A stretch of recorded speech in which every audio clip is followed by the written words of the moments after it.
Halo, selamat pagi anak-anak semua. Dan terima kasih atas kehadirannya ya yang ada di ruang virtual maupun juga yang hadir secara langsung di sini. Ya terima kasih teman-teman yang sudah hadir dalam mata pelajaran pendidikan keagamaan Katolik hari ini. Kembali lagi bertemu dengan saya, Pak Tiar ya. Semoga dalam pagi hari ini kita semakin semangat untuk memulai pelajaran kita pada pagi hari ini. Materi yang akan kita bawakan pada pagi hari ini cukup menarik ya, yakni tentang kebebasan. Nah, mungkin kalau berbicara mengenai kebebasan, teman-teman pasti bebas itu sebebas-bebasnya, tetapi tidak. Hari ini kita akan berbicara bagaimana tentang kebebasan dalam dokumen gereja dan ajaran-ajaran Kristiani ya, ajaran-ajaran Katolik. Kebebasan itu seperti apa, sikapnya kebebasan itu seperti apa. Jadi kebebasan yang dimaksud di sini adalah kebebasan yang bukan konotasinya negatif, teman-teman. Ya, itu. Nah, kemarin saya juga sudah mengupload ya, sudah mengunggah di WA kalian, teman-teman, WA grup kita, materi atau PowerPoint yang akan kita dalami bersama yang menjadi pokok pembahasan kita pada pagi hari ini.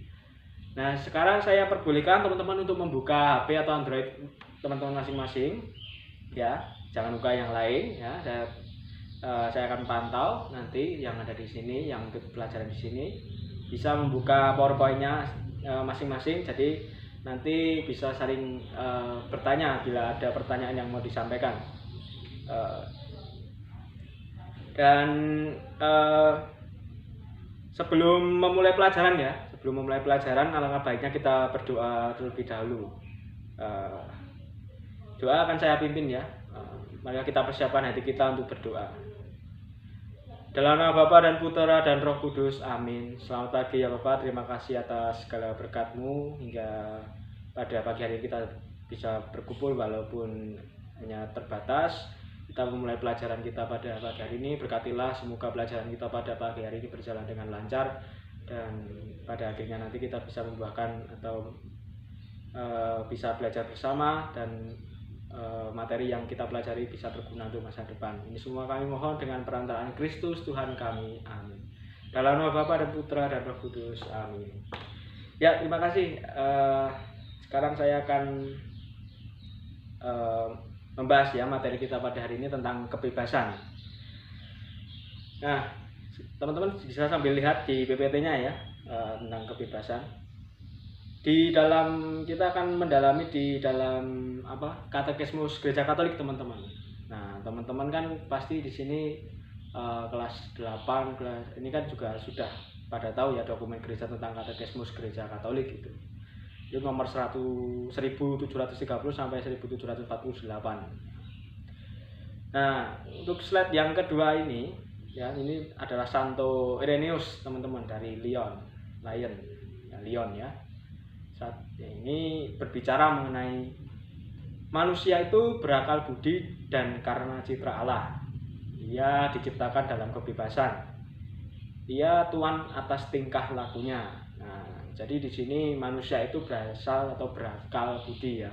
Karena kan manusia itu kan secitra dengan Allah ya. Artinya manusia ini adalah makhluk yang paling mulia di hadapan Allah gitu.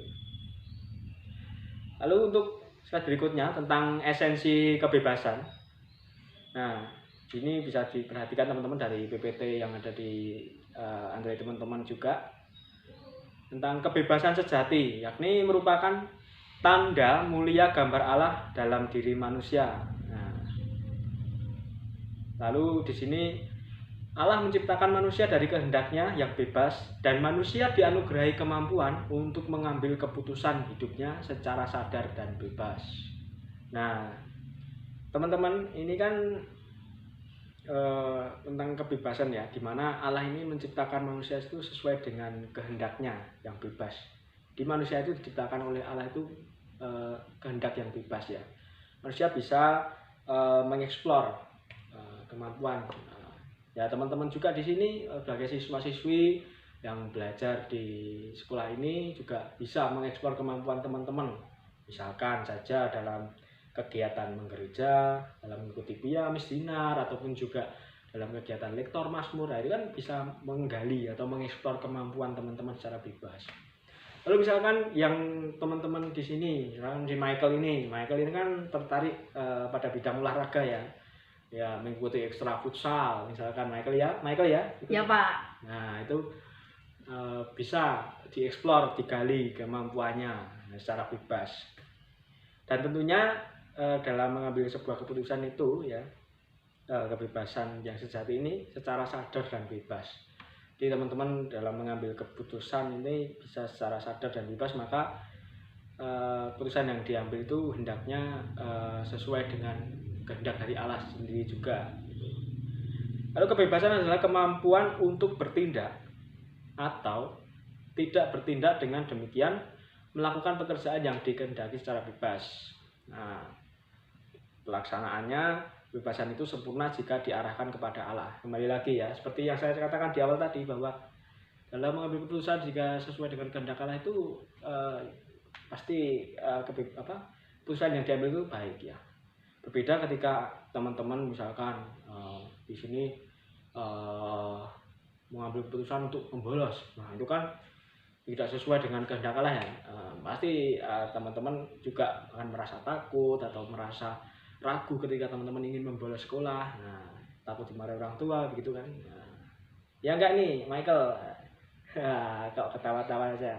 Pernah membolos, Michael? Tidak pernah, Pak. Oh ya, bagus. Untuk selanjutnya ya teman-teman.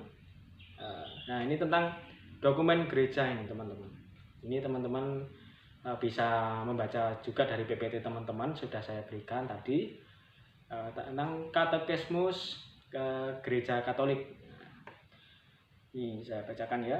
Kebebasan adalah kemampuan yang berakar dalam akal budi dan kehendak untuk bertindak atau tidak bertindak, untuk melakukan ini atau itu, supaya dari dirinya manusia melakukan perbuatan dengan sadar. Dengan kehendak bebas, tiap orang dapat menentukan diri sendiri. Nah, dengan kebebasannya, manusia harus tumbuh dan menjadi matang dalam kebenaran dan kebaikan. Kebebasan itu baru mencapai kesempurnaannya apabila diarahkan kepada Allah kebahagiaan kita. Nah, teman-teman sekali lagi, dalam KGK atau Katekismus Gereja Katolik, kebebasan itu hendaknya itu ketika kita mengambil keputusan atau kita melakukan tindakan itu diarahkan pada Allah. Segala sesuatu yang teman-teman misalkan dalam melakukan sesuatu, misalkan teman-teman menghadapi ujian atau tes ya, ketika teman-teman menghadapi soal-soal lalu teman-teman mengambil tindakan untuk mencontek, nah itu kan suatu tindakan yang salah ya, tindakan yang konotasinya negatif, mencontek pekerjaan teman. Tetapi kalau teman-teman berusaha menghadapi ujian dengan belajar dengan rajin teman-teman, lalu belajar kelompok, nah itu kan suatu hal yang bagus dan itu membuahkan hasil yang baik pastinya, begitu teman-teman. Lalu kebebasan ini juga memiliki ciri khas ya, ciri khas manusia yang bertanggung jawab. Nah, jadi teman-teman, tiap manusia ini kan memiliki hak kodrati supaya diakui sebagai makhluk yang bebas dan bertanggung jawab karena ia diciptakan menurut citra Allah. Nah, kita kan sudah mempelajari kemarin ya, sebagai manusia sebagai citra Allah. Manusia itu seturut atau secitra atau sepadan dengan Allah karena manusia itu adalah merupakan makhluk yang paling mulia daripada makhluk seperti hewan, tumbuhan itu. Kita sudah mempelajari dan mendalami kemarin. Nah, ini dijelaskan kembali karena manusia itu diciptakan menurut citra Allah. Nah, hak untuk melaksanakan kebebasan diikat secara tidak terpisahkan dengan martabat manusia, terutama dalam masalah kesusilaan dan agama. Itu dalam KGK 1738 ya teman-teman. Nah, itu sudah ada di HP teman-teman, sudah saya kirimkan materinya. Kebebasan dihidupi oleh manusia dalam hubungan antar manusia yang sama-sama bebas. Jadi teman-teman dalam menjalin relasi atau dalam menjalin hubungan dengan sesama itu bebas ya teman-teman. Tetapi harus bisa memilah dan memilih mana pergaulan yang baik, mana pergaulan yang tidak baik bagi teman-teman. Jadi Allah itu memberikan kebebasan kita untuk berkehendak atau mengambil keputusan itu ya seperti itu, agar kita bisa belajar dari pengalaman masing-masing kehidupan kita. Mungkin di sini Michael mungkin mempunyai teman yang mungkin eh, dalam pergaulan tanda kutip tidak baik, nah itu bisa dihindari. Atau mungkin si Doni, ya Doni mana Doni? Saya Pak. Oh ya, Doni punya punya relasi teman dengan yang mungkin pergaulannya kurang baik? Nggak pernah. Oh ya, bagus. Nah jadi teman-teman harus bisa memilih. Di sini juga yang mengikuti juga harus bisa memilih bagaimana teman-teman bergaul ini dengan orang yang mungkin jika dalam tanda kutip kurang baik itu lebih baik dihindari daripada nanti membawa dampak yang negatif bagi kehidupan teman-teman atau bagi karakter teman-teman ke depannya. Nah, di sini juga dijelaskan tentang kebebasan merupakan kekhasan setiap perbuatan yang sungguh-sungguh manusiawi. Nah, itu jelas sekali ya. Kebebasan berarti manusia secara bebas dapat memilih dan melaksanakan pilihannya. Nah, di sini kan teman-teman sekolah dalam lingkup swasta Katolik ya. Di sini teman-teman harus bersyukur karena di sini pendidikan karakter ini cukup kuat ya di sini dalam menaati peraturan sekolah, tata tertib. Nah, ini yang ada di sini juga bagus ini, seragamnya juga rapi-rapi ya, sepatunya juga hitam, rapi sekali. Nah, ini kan menunjukkan bagaimana teman-teman ini siap untuk mengikuti pelajaran pada pagi hari ini begitu. Lalu ciri khas atau lanjutan materinya ini, semakin melakukan yang baik manusia menjadi semakin bebas. Kebebasan sejati manusia terwujud dengan melakukan kebaikan dan keadilan. Jadi semakin melakukan yang baik manusia itu semakin bebas. Jadi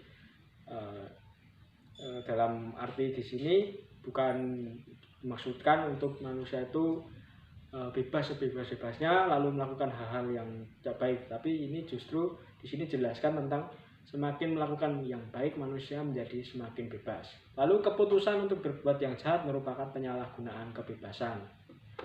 Nah, ini juga dijelaskan ya dalam Katekismus Gereja Katolik nomor 1733 ya teman-teman. Di sini jelaskan tentang keputusan manusia yang berbuat jahat itu merupakan suatu penyalahgunaan kebebasan. Gitu.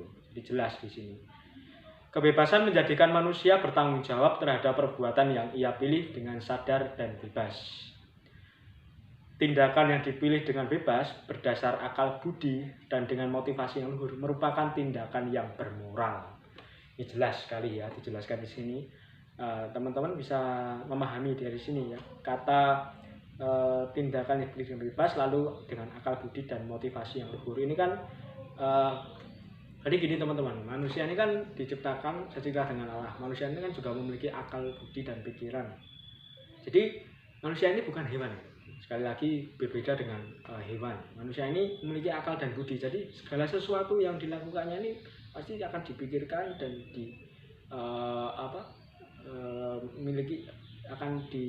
berada di dalam akal budi manusia itu sendiri. Nah, jika ini jadi dijelaskan, jika manusia itu melakukan tindakan berdasarkan akal budi dan motivasi yang luhur. Artinya motivasi yang luhur itu motivasi yang sesuai dengan kehendak Allah, dengan kehendak yang baik, merupakan tindakan yang bermoral. Nah, ini jelas. Moral itu kan sikap ya, sikap kita dalam mengasihi sesama, sikap kita dalam membantu teman yang kesusahan, sikap kita dalam menolong orang di sekitar kita. Ini kan sikap-sikap atau moral yang baik gitu.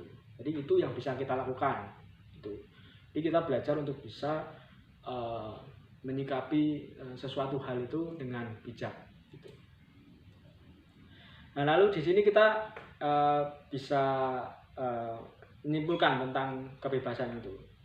Kebebasan tak dapat dipahami secara negatif belaka. Nah, jadi kebebasan itu tak dapat dipahami secara secara negatif ya.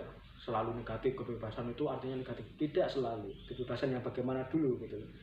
Artinya bebas dari segalanya, melainkan secara positif. Nah, kita di sini belajar tentang kebebasan ini, kebebasan yang positif teman-teman. Jadi bukan kebebasan yang negatif sekali lagi. Secara positif yaitu bebas untuk melakukan kebaikan demi kepentingan sendiri dan sesama. Kebebasan juga tidak diartikan secara individual. Aku mau sebebas-bebasnya demi sukaku, untungku itu. Karena pelaksanaan kebebasan dibatasi oleh norma dan kepentingan bersama. Jadi kebebasan yang baik ini itu tidak semata-mata tentang kemauan atau keegoisan diri sendiri, tetapi lebih pada kepentingan bersama, kepentingan diri sendiri dan kepentingan bersama. Itu yang pokok yang bisa kita petik dari materi ini, gitu teman-teman. Apakah teman-teman yang di sini sudah jelas? Michael dan Doni jelas ya? Saya mau bertanya, Pak. Oh ya, silakan Michael. Kebebasan yang sejati itu bagaimana ya, Pak? Saya masih bingung. Oh ya, untuk kebebasan yang sejati tadi ya, sebentar saya cari di kebebasan yang sejati.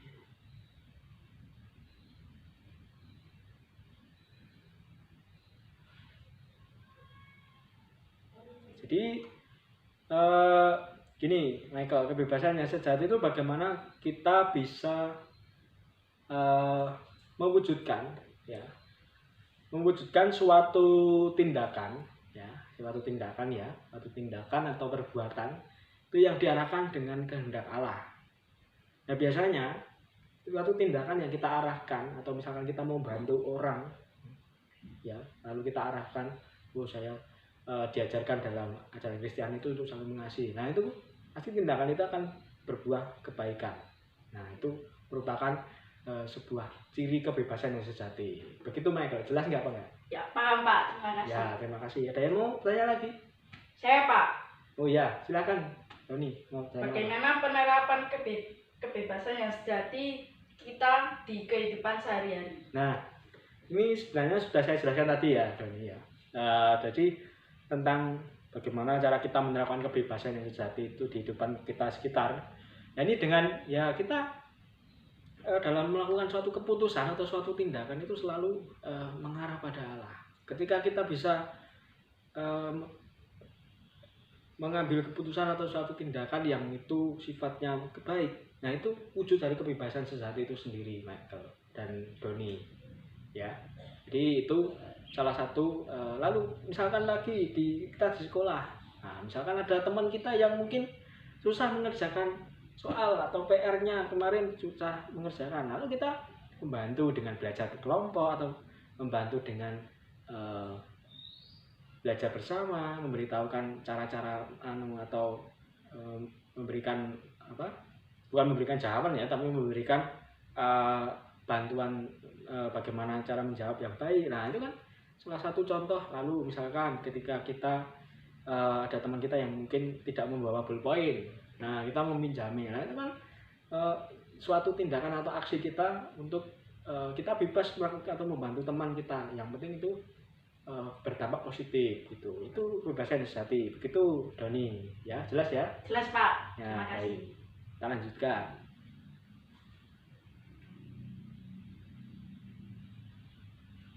Nah di sini ada satu tokoh, ada Muller teman-teman. Ada Muller itu menegaskan sebagai nilai utama hidup manusia, kebebasan tidak dipahami secara negatif. Kebebasan dari berbagai pembatasan, melainkan secara positif, yakni kemampuan manusia untuk mengembangkan diri. Nah, jadi di sini ada Muller ini ingin menyampaikan bahwa kebebasan itu tidak selalu konotasinya negatif. Bagaimana kalau kebebasan itu kita artikan secara positif, maka itu bisa mengembangkan diri kita, baik secara karakter maupun secara kognitif, afektif, dan psikomotorik kita. Begitu. Kemarin juga kita sudah membahas tentang bagaimana aspek kognitif meliputi pikiran, lalu afektif perasaan kita, lalu psikomotorik bagaimana tindakan atau action yang kita berikan. Nah itu kan saya sudah belajar kemarin. Nah sekarang kita akan mendalami kebebasan kita ini berdasarkan dasar biblis kitab suci. Nah teman-teman di sini membawa kitab suci kan Michael? Membawa Pak. Oh ya, silakan Michael bisa membuka, kita bersama membuka kitab sucinya. Kita akan mendalami dari Galatia bab 5 ayat 1 ya. Nah, di sini di dalam kitab suci dijelaskan Kristus telah memerdekakan kita. Artinya Kristus itu memerdekakan kehidupan kita dengan kita diberikan kebebasan untuk memilih dan memutuskan sesuatu. Nah, di sini dijelaskan perikopnya, dengan salibnya yang mulia, Kristus telah membebaskan manusia dari dosa dan yang membelenggu kita. Nah, kita ini telah dibebaskan oleh Kristus Yesus dari dosa asal. Walaupun tidak seutuhnya lalu kita tidak berdosa. Karena manusia itu tidak luput dari dosa. Dan manusia itu adalah merupakan makhluk yang lemah karena selalu terjerumus dalam dosa. Dalam Yohanes bab 8 ayat 32, di dalam Dia kita mengambil bagian dalam kebenaran yang memerdekakan. Itu juga sangat menginspirasi ya kita. Lalu di 2 Korintus 3 ayat 17, kita dianugerahi oleh Kristus rohnya sendiri, di mana ada roh Allah dan di situ ada kemerdekaan. Jadi roh Allah ini adalah roh yang memerdekakan kita. Bagaimana kita bisa bersikap yang baik, begitu kata sesuai dengan kehendak Allah gitu. Rahmat Kristus sama sekali tidak membatasi kemerdekaan kita, tetapi justru semakin memerdekakan kita. Jadi rahmat Kristus ini tidak membatasi kita untuk berbuat hal yang bebas ya. Bebas ya dalam arti hal yang baik, yang positif, bukan hal yang negatif. Tetapi justru kita semakin diperluas untuk bisa kalau berbuat baik itu semakin diperluas, tapi kalau berbuat jahat itu semakin dipersempit. Nah, itu bedanya. Jadi kalau kita ingin melakukan hal yang baik itu justru kita harus memperluasnya, semakin diperbanyak. Tapi kalau kita melakukan hal yang buruk atau hal yang kurang baik itu semakin dipersempit. Nah, itulah pentingnya di sini ya. Lalu sebaliknya, dosa sebagai tindakan menolak cinta kasih Allah membuat kita tidak bebas lagi. Semakin berdosa kita semakin menjadi hamba dosa. Nah, ini jelas ya. Kita bisa menarik kesimpulan dari sini tentang bagaimana tentang dosa itu. Kita melakukan tindakan yang bebas lalu berakhir dosa, kita menjadi hamba dosa. Nah, ini sekarang kita lanjutkan tentang macam-macam kebebasan ya. Nah, ini ada di PPT teman-teman, bisa dilihat juga di HP teman-teman yang teman-teman buka tentang macam-macam kebebasan. Di sini jelaskan ada personal eksistensial, kemampuan manusia melakukan tindakannya sendiri berdasar pilihan dan keputusannya yang bebas. Lalu ada sosial, kebebasan sosial yaitu kemungkinan bertindak seseorang yang tidak dibatasi oleh paksaan fisik, tekanan psikis dan atau larangan moral. Lalu ada jasmani, tidak adanya paksaan terhadap kemungkinan untuk menggerakkan badan. Rohani, ada rohani, kebebasan rohani juga, kebebasan untuk berpikir, menilai, menghendaki sesuatu. Nah, ini sejalan, yang rohani ini sejalan dengan pembelajaran kita ya. Bagaimana kita belajar untuk bisa berpikir, itu kan artinya tadi kognitif ya Michael ya? Ya Pak. Nah, kognitif, lalu untuk menilai, bagaimana afektif, merasa, lalu menghendaki sesuatu, artinya kita berbuat. Ini psikomotorik atau action. Lalu ada moral, tidak adanya ancaman atau tekanan atau larangan atau kewajiban. Ya, kita lanjutkan. Kebebasan dibatasi oleh norma, hukum atau peraturan demi kepentingan umum dan menjamin hak-hak semua anggota masyarakat. Kebebasan dan tanggung jawab berhubungan erat, semakin bertanggung jawab semakin bebas. Sikap dan tindakan yang diambil dipertanggungjawabkan terhadap nilai-nilai kemanusiaan. Nah, jadi kebebasan dan kebebasan, kalau kita bebas lalu bertanggung jawab, pasti itu akan dipertanggungjawabkan ya. Artinya kita bisa bertanggung jawab atas tindakan dan keputusan kita. Nah, kesimpulan terakhirnya adalah maka kebebasan sejati berarti manusia memilih dan melakukan yang baik secara etis dan moral yang dapat dipertanggungjawabkan. Nah, itulah kesimpulan yang bisa kita ambil pada materi hari ini, teman-teman. Di sini juga dalam KGK dijelaskan kesimpulannya, kebebasan mewarnai perbuatan yang sungguh manusiawi, yang menjadi manusia yang bertanggung jawab atas perbuatan-perbuatan yang dikerjakan dengan kehendak bebas. Nah, inilah kesimpulan atau materi yang sudah kita pelajari pada pagi hari ini. Sekarang saya mau bertanya lagi untuk Michael. Apa Michael jelas atas materi kita pada pagi hari ini? Jelas Pak, sudah paham. Doni, gimana Doni? Sudah paham Pak. Oh iya, Doni juga sudah paham. Ya, itulah kesimpulan yang bisa kita ambil dari materi kita tentang kebebasan. Sekali lagi, Bapak ingin menyampaikan bahwa kalian ini di sini sebagai siswa-siswi ya, bebas untuk melakukan hal apapun, tetapi diharapkan untuk melakukan kebebasan atau tindakan dan keputusan itu berdasarkan situasi atau hal-hal yang berdampak positif, bukan berdampak negatif. Begitu ya Michael dan teman-temannya. Baik Pak. Ya baik. Ya sekarang kita sudah selesai dalam materi kita pada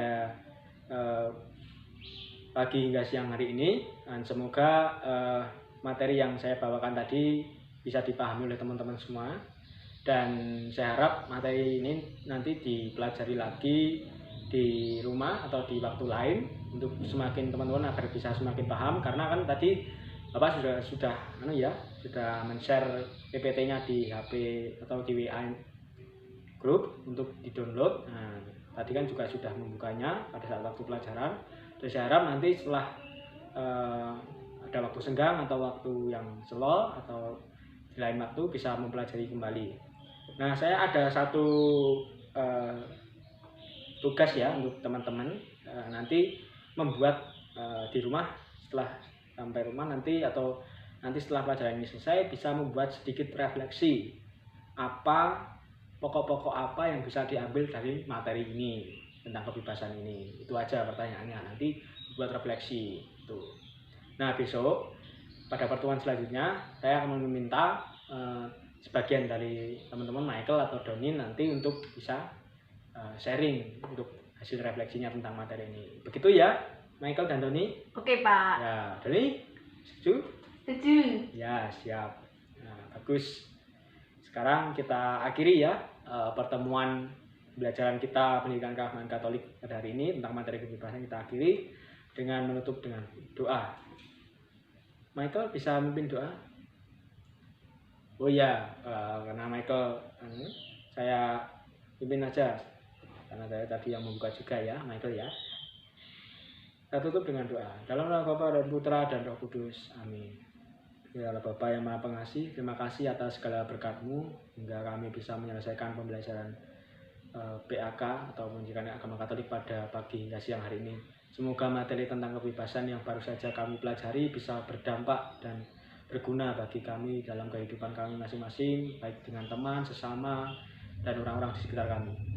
Semoga kami juga dalam melakukan aktivitas kami selanjutnya selalu Kau berkati. Ini semua kami mohon dengan perantaraan Kristus Tuhan kami. Amin. Dalam nama Bapa dan Putra dan Roh Kudus. Amin. Selamat pagi, selamat melanjutkan aktivitas teman-teman. Sampai jumpa. Sampai jumpa. Terima kasih Pak. Ya, sama-sama.